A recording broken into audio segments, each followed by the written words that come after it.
Oke, silakan Pak Muhammad Dhani, silakan bertanya. Ya, saya ulangi kembali pertanyaan saya. Bagaimana pemahaman Anda tentang Lucifer yang pernah saya dengar di Alkitab? Bagaimana pengertian Lucifer menurut pemahaman Anda? Lucifer. Bapak dengar di mana itu, Pak? Saya pernah dengar di Alkitab ada menerangkan tentang Lucifer. Lucifer. Apa tulisannya? Coba dulu. Saya pun L-U-C-I-P, kan ada di situ. Coba Lucifer namanya atau Lucifer? Lucifer. Lucifer. Lucifer. Lucifer. Lucifer. Wah, saya belum temukan ini, Pak. Di Alkitab kan ada. Tapi saya belum temukan. Tunggu dulu, sabar dulu, Pak. jangan marah-marah. Santai aja, saya nggak perlu marah. Saya santai. Yeah. Lucifer, korek katanya sini kan. Sebentar ya. Lucifer. Kok saya belum temukan ayatnya ya? Tunggu, Pak. Mana tahu dia tulisannya lainnya Lucifer.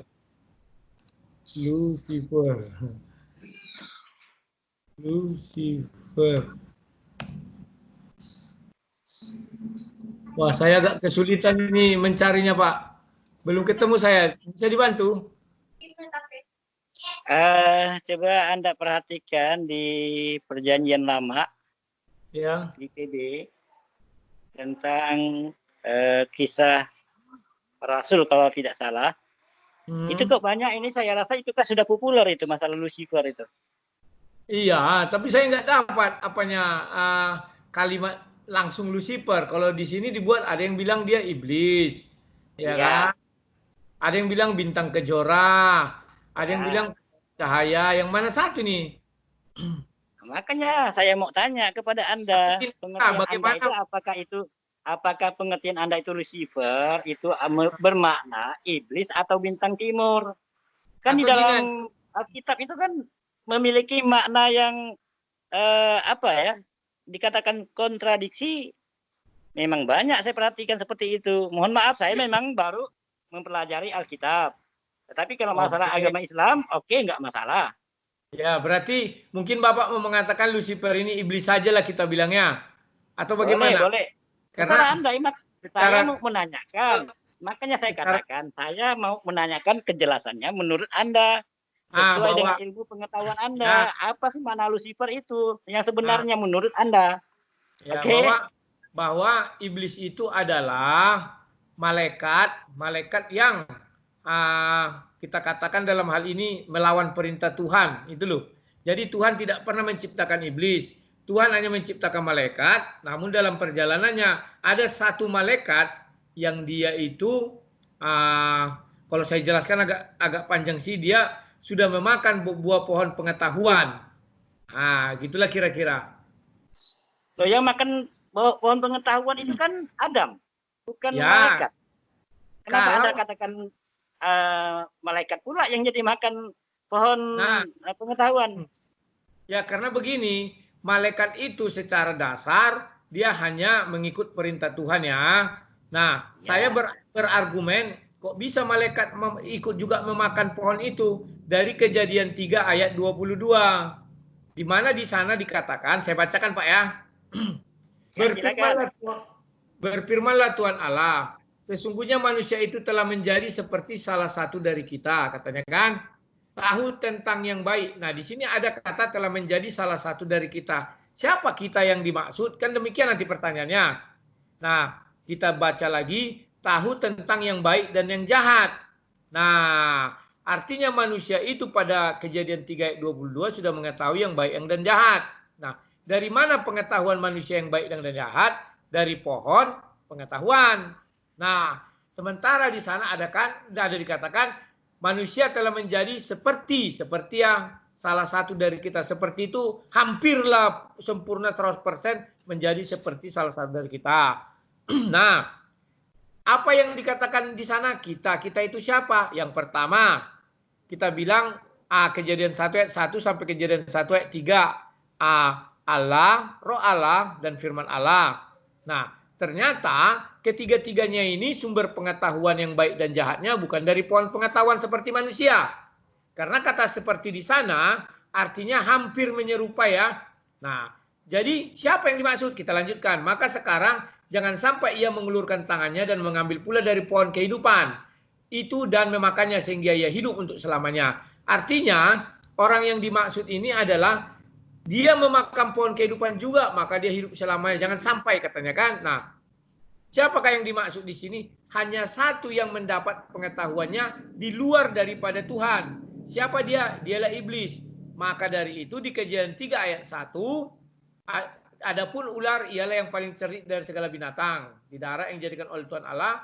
Ular itu berkata kepada perempuan itu, tentulah Allah berfirman, semua pohon dalam taman ini jangan kamu makan buahnya, bukan? Nah, artinya iblis sudah mengetahui hal itu dan sudah memakan buah itu, makanya dia katakan kau tidak mati karena iblis sudah memakan. Ah, itulah kalau menurut apa saya gitu loh. Terus? Baik, saya lanjutkan boleh? Boleh, lanjutkan Pak, yang harus dilanjutkan. Oke, karena Alkitab Anda menceritakan tentang malaikat menjadi iblis, ya kan, sesuai dengan asumsi Anda. Itu bukan asumsi, sorry. Itu bukan asumsi, tapi itu dari ayat Alkitab saya ambil. Dasarnya kan sudah ada. Kecuali dasar tidak ada, baru asumsi. Tetapi kan tidak secara spesifik, bahwasanya itu kan sudah baca, saya kan mendengarkan Anda baca di Alkitab Anda. Iya. Ya kan? Kan saya dengarkan, kan ada rekamannya itu. Kan tidak ada Alkitab melakukan spesifikasi tentang malaikat itu menjadi iblis atau Lucifer. Kan sudah dibilang Pak. Nah sekarang siapa si Lucifer ini? Si iblis ini, mari kita lihat di Ayub 6. Ayo Ayub 6 ayat 1 ya. Saya jelaskan dulu, ada kelanjutan ayatnya. Itulah enaknya bicara Bible, ada ayat pendukung. Nggak perlu 16 kitab untuk menerjemahkannya ini. Ayub 1 ya ayat 6. Ayub 1 ayat 6. Pada satu hari datanglah anak-anak Allah menghadap Tuhan. Ya. Dan di antara mereka anak-anak Allah ya. Ya. Anak-anak Allah, oke. Ya, menghadap Tuhan, dan di antara mereka datanglah juga iblis. Ya kan? Ya. Jadi, di dalam pemahaman Kristen bahwa saat itu di surga itu Tuhan dan berserta anak-anaknya, ya kan? Bisa dikatakan anak Allah, bukan arti anak biologis ya. Nah, anak-anak Allah itulah malaikat. Sudah. Di antara malaikat yang datang itu ada si iblis. Nah, si iblis ini dulu malaikat, setelah itu diberi nama dia jadi iblis karena sudah jatuh ke dalam dosa. Nah, di Kejadian 3 ayat 1 tadi dijelaskan si ular. Ular itu adalah ular tua. Kalau kita dilihat di Wahyu ya, itu Pak, kitab Wahyu, itu juga dijelaskan itu Pak, mengenai si iblis atau si ular tua. Kita bisa baca di Wahyu 20 ya. Tar. Pak, biar jelas kita semua Pak. Di Wahyu ini Wahyu 20 ayat 20 ayat 2. Ia menangkap ular, si ular tua itu yaitu iblis dan setan. Nah, udah. Artinya iblis dan setan itu itulah si ular tua. Ayo lanjut Pak. Jadi bukan asumsi Pak ya, karena ayatnya ada. Ya, tetapi kan Anda mengatakan ada dua. Pertama Anda kelompokkan anak Allah dengan iblis. Ya kan berarti kan ada dua subjek di situ. Sebenarnya itu bagian dari kelompok besarnya namanya anak-anak Allah. Tetapi anak Allah itu ada satu yang memberontak itu, yang membangkang, namanya si iblis. Nah, terserah itu pemikiran Anda, tetapi secara analogi ilmiahnya ya, kalau dibaca dengan analogi ilmiah itu menunjukkan dua subjek, ya kan? Memang logikakan. Bukan dua subjek Pak, tapi banyak, karena di situ anak-anak itu kan jamak. Nah, antara anak-anak Allah itu ada salah satunya iblis. Misalnya anak-anakku ada 10. Di antara salah satu anakku ada namanya si Simon. Nah, gitulah kira-kira itu. Ya, oke. Berarti kan Anda mengakui ada anak-anak Allah tadi, yaitu malaikat dan iblis, ya kan? Itu maksud Anda kan begitu. Ya. Kemudian ditambah lagi setan. Ya. Ular yang Anda katakan ular yang paling tua. Ya, betul. Nah, si iblis ini dia tidak hanya mempengaruhi manusia, tapi mempengaruhi juga malaikat lain. Itu di Wahyu 12 itu kalau salah ya, tunggu saya lihat dulu ya. Di mana dikatakan di sana, bentar. Dia menarik sepertiga dari para bintang-bintang atau malaikat-malaikat itu ya. Nah ini nih. Wahyu 12 ayat 4. Dan ekornya menyeret sepertiga dari bintang-bintang di langit dan melemparkannya ke bumi. Jadi, dan naga itu berdiri dalam perempuan yang tidak melahirkan itu untuk menelan anaknya. Segera sesudah perempuan itu melahirkannya. Jadi di sini, bahwa iblis itu juga menggoda para malaikat juga, Pak. Jadi bukan hanya dia yang dibuang ke bumi, iblis dan sekutunya. Makanya kita sering dengar ada iblis, ada setan, ada jin, ada hantu belau. Kira-kira gitulah. Ya, kalau Anda mengkaitkan, berarti kan Anda katakan makhluk tersebut, baik iblis, ya kan, adalah satu bangsa, kan begitu? Atau begini? Iya kan, dari satu keturunan, dari anak-anak Allah.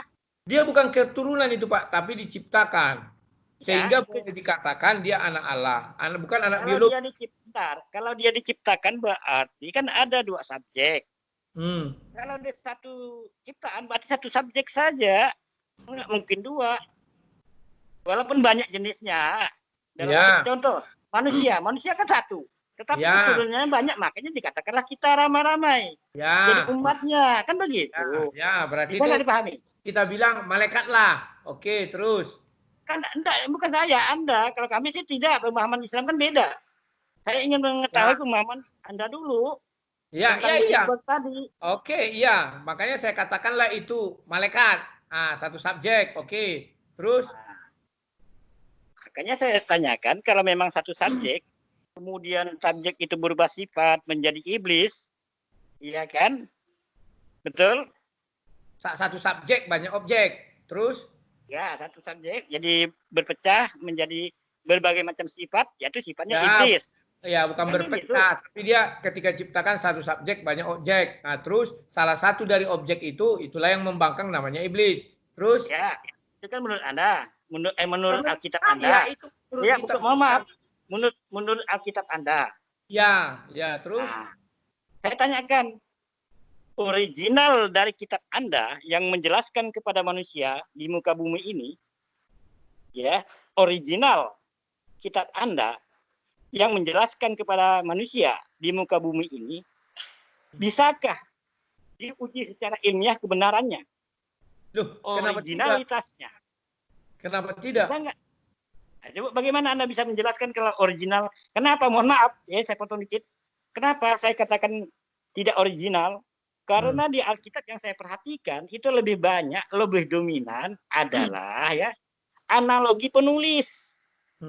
Coba Anda perhatikan. Begini Pak, kalau kita bicara original, karena ada kitab-kitab tuanya.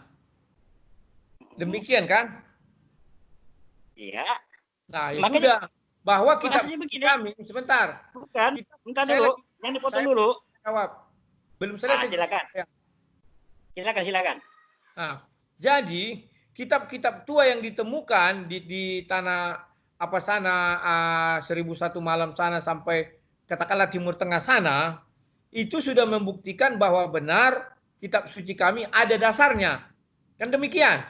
Bahkan kitab-kitab tua itu tidak pernah dibakar, tidak pernah kami katakan hilang, masih ada. Jadi kalau bicara originalitas bahwa kitab suci kami itu masih ada kitab tuanya. Nah, mungkin Bapak mau menggugat kitab tuanya. Kan demikian. Karena tidak ada lagi manusia yang hidup ketika menemukan kitab-kitab tua tersebut.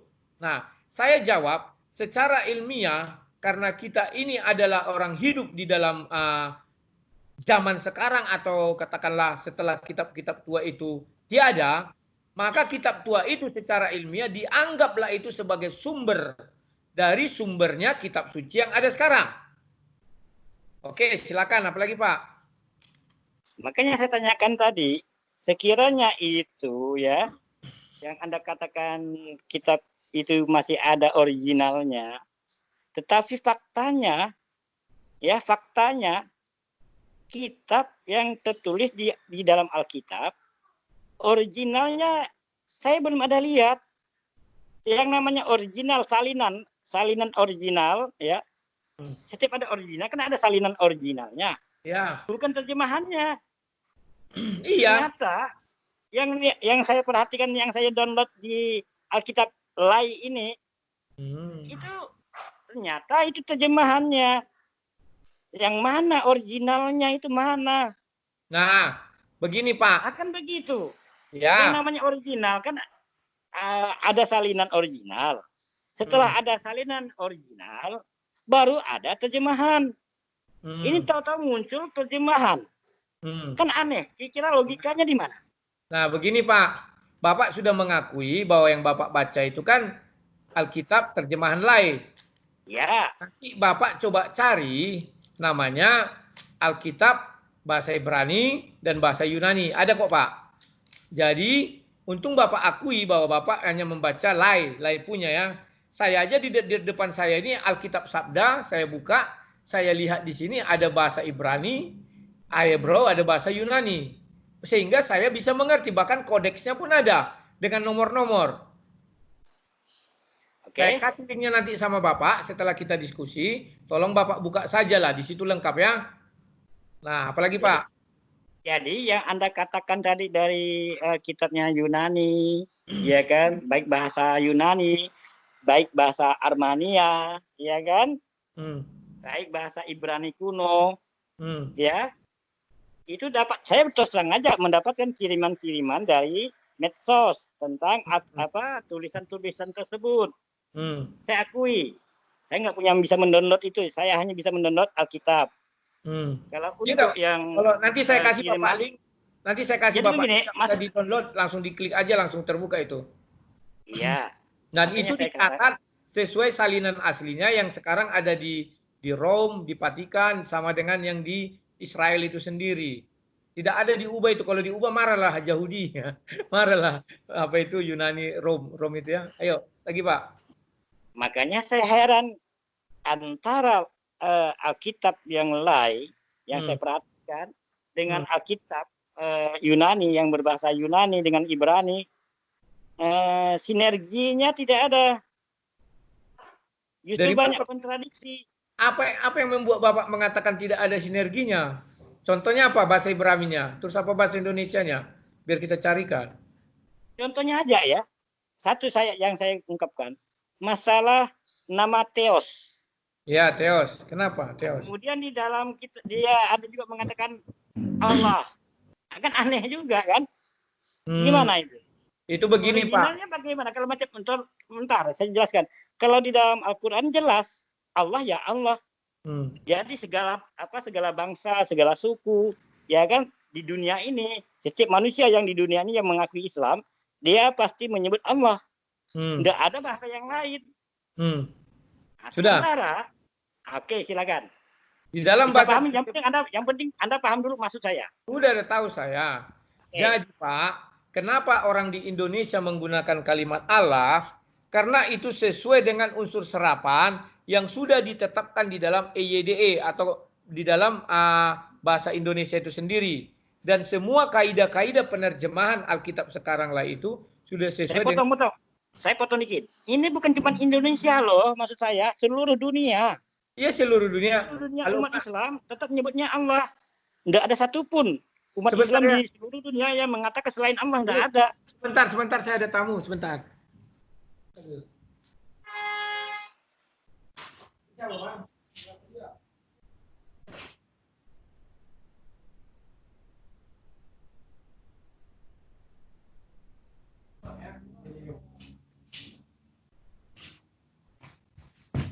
Halo, lanjutkan Pak, lanjutkan. Oke, saya sambil minum, nggak bisa merokok. Silakan. Jadi seluruh dunia dalam Islam ya tetap memanggilnya Allah, itu salah satu. Nggak ada kan umat Islam di dunia ini, Anda perhatikan. yang memanggil selain daripada nama Allah. Ya, sekarang saya original tanya teksnya Bapak. ada. Sebentar. Kalau di Alkitab kan tidak ada. Coba. Bentar. Kami orang Kristen diberikan Tuhan adanya yang namanya free will. Kebebasan kami untuk berpikir, ya kan? Karena Tuhan kami mengerti seluruh bahasa yang di dunia ini. Ketika orang Ibrani menyatakan Tuhan itu dalam kata Yahweh, Elohim, atau Adonai, maka di dalam ditranslate ke dalam bahasa Indonesia menjadi Allah, Tuhan, itu kami tidak pernah, Tuhan kami paham itu Pak. Karena Tuhan kami adalah Tuhan yang serba maha. Dia mengerti apa yang diucapkan oleh umat-umatnya. Jadi kami tidak perlu harus mengatakan Yahweh, Yahweh, Yahweh. Tidak. Itulah kelebihan kami mungkin dari orang-orang Bapak. Kalau orang-orang Bapak saya tidak mengerti apakah Tuhan itu Tuhan yang Bapak sebut. Nah, nanti bagian saya bertanya ya. Ya sudah silakan. Apalagi Pak? Oke, saya lanjut lagi. Ya. Anda mengatakan Tuhan Anda segala tahu. Sama juga, kami juga segala tahu. Tuhan kami segala tahu bahasa apa saja. Jangankan bahasa manusia, bahasa hewan aja kan tahu. Tetapi manusianya sendiri yang harus ya, yang mengerti. Ini kan untuk manusia, bukan ya, untuk nanti kita kan bukan Tuhan. Nanti itu bagian saya bertanya Pak. Nanti itu bagian saya bertanya setelah ini. Yang lain, makanya saya tanyakan. Nah, ya kan, berarti saya bisa menyimpulkan ternyata Alkitab, ya mohon maaf, tetapi ini fakta, Alkitab tidak memiliki jati diri. Loh, Alkitab itu jati adalah diri tentang bahasa. Sebentar Pak. Oh, saya kan bertanya, Anda kan menyuruh saya bertanya. Iya, makanya saya menjawab. Apakah betul? Jangan dijawab dulu, pertanyaan belum selesai. Pertanyaan saya, apakah benar Alkitab memiliki jati diri? Nah, bahwa Alkitab kami, sebentar, Alkitab kami itu adalah Alkitab yang memiliki jati diri, Pak. Kenapa? Bahwa Tuhan pertama sekali hadir di surga terus kepada Adam. Anak cucu Adam itu pertama sekali menggunakan bahasa Aram, bukan bahasa Arab. Setelah itu, dalam perjalanannya terjadilah yang namanya penyebaran firman Tuhan. Pada saat itu digunakanlah bahasa internasionalnya saat itu Yunani, ya kan? Nah, kemudian dan bukan bahasa Arab. Jadi dua kali penurunan kitab suci, bahkan kitab suci KB 66 tidak ada yang menggunakan bahasa Arab. Kemudian setelah itu ada Tuhan datang lagi yang mengaku hanya tahu bahasa Arab, itu di luar konteks ajaran agama kami. Kalau agama kami, Tuhan itu mengerti seluruh bahasa di dunia. Itulah sebabnya ketika zaman kisah para rasul, diutuslah rasul-rasul dengan dibekali Roh Kudus, sehingga mereka bisa berbicara dalam bahasa-bahasa di dunia. Bahasa-bahasa di dunia di kisah para rasul 2, ayatnya yang ke-11, tunggu saya bacakan ya. Saya bacakan Pak, sabar. Kisah para rasul 2 ayatnya yang kisah para rasul 2 ya, ayatnya yang ke-11. Di sana dikatakan seperti ini Pak, saya bacakan ya, sebentar. Baik orang Yahudi maupun pengamat agama Yahudi, orang Kreta dan orang Arab, kita mendengar mereka berkata-kata dalam bahasa kita sendiri tentang perbuatan-perbuatan besar yang dilakukan oleh Tuhan, ya kan?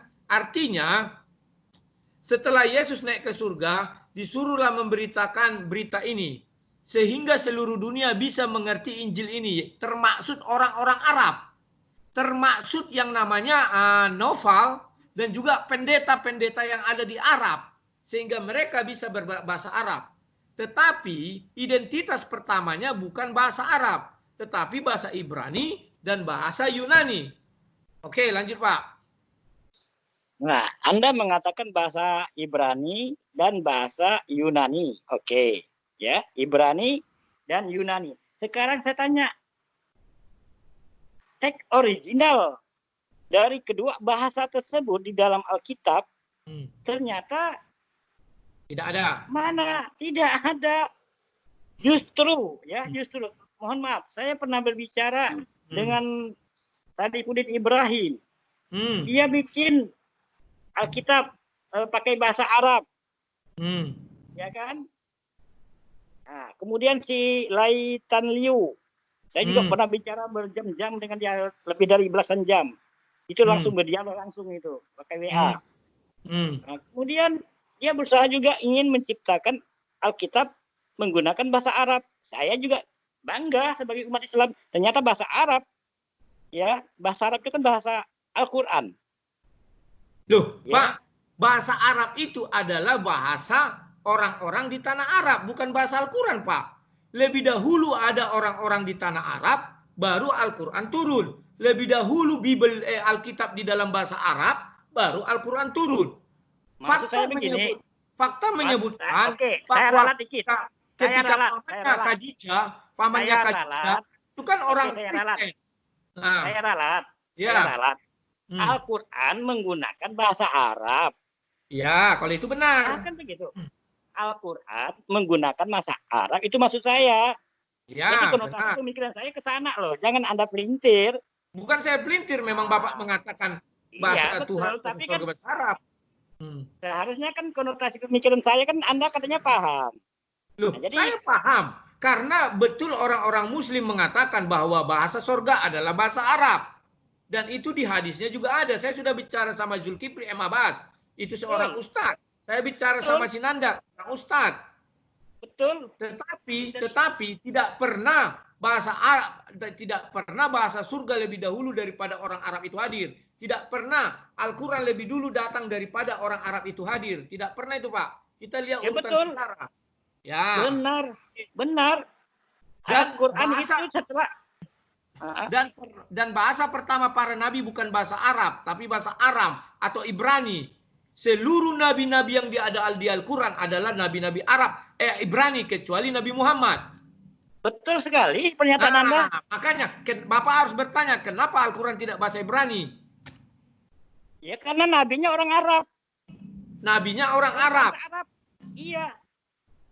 Ya kan? Tetapi ketika Tuhan berfirman kepada si Musa, apakah bahasa Arab? Kan tidak. Betul. Ya sudah, kenapa di dalam Al-Quran tidak disebutkan itu Yahweh, tetapi dirubah namanya menjadi Allah? Kalau bahasa Arab. Kalau Bapak bilang seluruh dunia menggunakan bahasa yang sama, contohnya menyebut Allah, ya Allah di Inggris ya Pak. Nah, ketika Allah menurunkan Taurat, Injil, dan Zabur, itu tidak dikenal kata Allah, tetapi Yahweh. Kenapa tidak Yahweh di dalam Al-Quran? Nah, itu kan makanya saya katakan. Allah menurunkan ayat firman Tuhan kepada bangsa Arab. Iya kan? Makanya original teksnya menggunakan bahasa Arab. Giliran saya nanti sorry. Nah, ya kan? Anda dulu pahamin dulu. Ya kan? Karena Allah menurunkan kepada yang namanya Muhammad itu nabinya dari bangsa Arab, maka digunakanlah firman itu ke dalam bahasa Arab. Oke, makanya jati diri umat kita dulu, jelaskan dulu. Tetapi untuk sebutan Allah bahwa sejak semula bangsa Yahudi atau orang Yahudi dikatakan Yahweh, bangsa Yunani disebut Theos. Kenapa jadi berubah menjadi Allah? Itu harus Bapak cari tahu. Loh, kok saya yang mencari tahu, seharusnya Anda. Lah, karena nabi di dalam Al-Quran tidak pernah yang pertama dari Arab. Tidak ada itu. Selalu dari Yahudi. Betul sekali. Makanya coba ketika mereka logika ilmiah saja.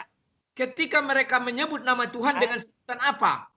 Tidak, orang berani tidak mengenal kata Allah. Yang ada adalah Yahweh, Adonai, Elohim. Anda bisa bicara ilmiah nggak? Itu ilmiah, Pak. Nah, ya kan analogi ilmiahnya. Kalau menurut jidat kita sama, Pak. Jadi saya juga sama. Ya kan? Oke. Makanya saya katakan karena firman Allah diturunkan kepada bangsa Arab yang bernama Muhammad dan menggunakan bahasa Arab, sementara nabi-nabi yang lain menggunakan bahasa Ibrani atau Yunani yang Anda katakan tadi. Bapak katakan Anda mengatakan begitu. Bahwa di seluruh dunia Bapak katakan menyebut nama Allah itu Allah sama. Sementara Ibrani masih ada sampai sekarang, Yunani masih ada sampai sekarang. Oke, dua bahasa itu. Nah kan dua bahasa yang digunakan Anda di Alkitab adalah Yunani dan Ibrani, kan begitu. Iya, betul. Sementara di Alkitab, di Ibrani, bahasa Ibrani ataupun bahasa Yunani tidak mengenal istilah Allah. Yang mengenal istilah Allah hanya ada di dalam bahasa Arab yang dicantumkan dalam Al-Quran. Nah, itu begini, Pak. Sekarang saya mau tanya, kenapa pula sampai para ahli kitab menggunakan istilah Allah? Loh, Mencaplok. itu bukan ahli kita, Pak. Yang menggunakan bahasa Allah itu adalah pemerintah menetapkan di dalam Kamus Besar Bahasa Indonesia bahwa untuk menunjukkan Maha Pencipta, mereka sudah meresmikan unsur serapan dengan nama Allah. Itu bukan keputusan kami, tetapi keputusan pemerintah. Maka Anda jangan mengada-ada. Tidak mengada-ada. Itu kan yang namanya kalau menerjemahkan dalam bahasa Indonesia itu namanya Tuhan yang ada di negara. Tidak bisa Tuhan. Berarti itu Tuhan itu. Oh, bukan coba apa? Bapak buka Kamus Besar Bahasa Indonesia. Itu sudah unsur serapan. Nah, yang kedua, kami menggunakan bahasa Indonesia tanpa menyimpang dari bahasa aslinya. Bahasa aslinya ada, kitabnya ada. Memang tidak dibuat di dalam terjemahan itu di atas bahasa Arab, bahasa Ibrani, di bawah bahasa Indonesia, tidak demikian. Tetapi ada Alkitab yang seperti itu. Nanti saya kasih Bapak link Alkitab Sabda, lengkap situ bahasa Ibrani, bahasa Yunani dan bahasa Indonesia. Makanya saya tanya, ada nggak istilah Allah? Ada. Kenapa tidak? Yang pertama mengenal Allah bukan orang Islam. Karena Islam hadir setelah Kristen hadir. Dan itu diakui di Al-Quran. Diakui di Al-Quran. Bahwa Injil diturunkan kepada Nabi Isa. Nabi Isa itu pengikutnya namanya Nasrani, Nasara. Artinya kalau mereka mengenal Tuhan, itu berarti Nasrani yang mengenal Tuhan lebih dahulu, baru Islam datang kemudian. Berarti Bapak harus ikut Nasrani dong. Nah, jadi saya katakan memang istilah Allah ya, tidak bukan di zaman Islam saja. Pra-Islam juga, zaman jahiliyah, zaman penyembahan pagan juga menyebut Allah. Berarti, ya? Bapak, sebentar Pak, hati-hati Pak. Bapak seolah-olah mau mengatakan bahwa Allah itu penyembah orang pagan, mengatakan Allah juga. Saya tidak setuju itu. Allah itu adalah Tuhan, Allah SWT Allah. Makanya Anda kan belum paham. Bapak katakan itu adalah sesembahan orang pagan. Tidak. Kenapa Bapak jadi lari ke sana padahal Bapak seorang Muslim? Makanya saya katakan, oke, nanti Anda boleh bertanya lah tentang itu. Yang penting yang jelas saya yang bertanya dulu. Ya kan? Kalau ingin penjelasan tentang bagaimana penyebutan Tuhan terhadap kalimat Allah, itu saya paham. Oke? Jadi Anda katakan istilah Allah itu sebelum Islam itu memang benar. Paham maksud saya? Ya, berarti Bapak mengakui itu adalah sesembahan kaum pagan. Kalau saya tidak, saya katakan itu adalah sesembahannya Nabi Muhammad. Ini kita bicara ilmiah, bukan kalau kita sudah berbicara ilmiah, kita harus melepaskan diri kita tentang sentimen agama. Saya setuju. Ya kan? Saya setuju. Nah, setuju. Harus kita lepaskan dulu sentimen agama Anda. Betul, harusnya begitu Pak. Saya setuju dengan Bapak. I love you full. Nah, faktanya Anda gimana? Makanya saya katakan Anda jangan mengkaitkan dulu dengan keimanan Anda ataupun keimanan saya. Kita bicara ilmiah dulu. Kan sudah ilmiah itu Pak. Bahwa pertama saya ilmiahkan sejarah. Bahwa sejarah mencatat. Sekarang saya ilmiahkan pertanyaan saya. Adakah ya kan di dalam Alkitab ya baik perjanjian lama maupun perjanjian baru karena dia menggunakan bahasa Ibrani ataupun bahasa Yunani yang Anda katakan tadi dua bahasa. Sekarang dua bahasa itu kok bisa mencaplok bahasa Allah itu dari mana? Loh, kan sudah saya jelaskan ilmiahnya Pak. Urutan sejarah yang pertama ada adalah agama Yahudi, baru Kristen, baru Islam.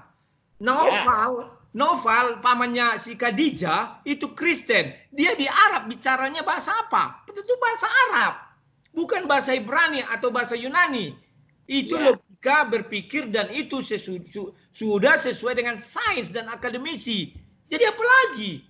Jadi kalau di negara ini kan sudah dikatakan itu resmi dikeluarkan oleh negara. Selesai, kita harus ikut. Beda ya, kalau zamannya Taufal itu dia agamanya agama Nasrani, bukan Kristen. Loh, itulah agama Nasrani itu, Pak. Itu di tahun berapa ya? Novel itu sudah hidup di tahun 570-an. Karena Nabi 50 sampai 563. Artinya Kristen sudah ada di situ, Pak. Betul. Dan ya sudah, artinya di Arab itu Kristen pun sudah banyak. Kristen banyak tidak ya? Ini salah. Anda salah kaprah. Itulah sebabnya. Itulah sebabnya. Jangan sampai salah persepsi. Jangan sampai salah persepsi ya. Saya katakan Kristen ada zaman Nabi ya. Ada, tetapi bukan Kristen maksud saya. Nasrani ada. Kristen tetapi ada, Pak. Kristen. Novel itu adalah Kristen Ortodoks. Enggak. Oke, terserah Anda pemahaman Anda. Tetapi kalau kita lihat dari sejarah, ya, kita kembali ke sejarah pra-Islam, itu mengatakan Nasrani. Itu pra-Islam loh. Coba Anda baca sejarah pra-Islam ataupun pra-agama yang terakhir lah. Itu mengatakan agama itu Nasrani. Lihat buku sejarah. Loh, itu Pak, ketika Nabi Muhammad ada, Katolik pun sudah ada. Itulah. Oke. Apalagi susah-susah. Kalau Alkitab mengatakan Nasrani itu adalah sekte daripada Yahudi. Tetapi Al-Quran mengatakan Nasrani itu adalah pengikut Nabi Isa. Tetapi fakta sejarah mengatakan ketika Nabi Muhammad ada, yang ada itu adalah Katolik. Makanya dibilang ada Katolik Ortodoks, Kristen Koptik, dan Katolik Rom. Itu yang dulu masih ada, Pak. Protestan nanti belakangan muncul. Saya belum menemukan sejarah tentang yang zaman Rasulullah itu, zaman Nabi.